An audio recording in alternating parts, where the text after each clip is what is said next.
తరువుకొస్తున్న మృత్యువుని కూడా వాయిదా వేయించడానికి శివాగమంలో మార్గం చెప్పారు. అన్ని వేళలా నేను దాన్ని వాడుకోమని చెప్పను, కానీ తరువుకొచ్చేస్తున్న మృత్యువుని కొద్ది కాలం వాయిదా వేయాలంటే సుశిక్షితంగా ఉంటే ఆ శివాలయంలో ఒక అభిషేకం చేసి వాయిదా వేయచ్చు. శివాగమని చెప్పింది ఖచ్చితం, మేం చెప్తున్నాం ఇదే మార్గం, ఇది తప్ప వినా మార్గము లేదని చెప్పేసింది.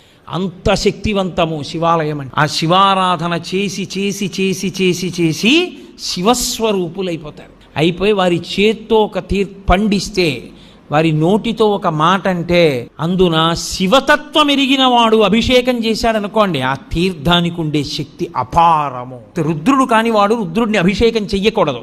శివతత్వము పరిపూర్ణముగా తెలుసున్నవాడు రమించిపోతూ శివాభిషేకం చేశాడనుకోండి, ఆ అభిషేక తీర్థమునందు శివశక్తి పరిపూర్ణంగా పట్టుకుంటుంది.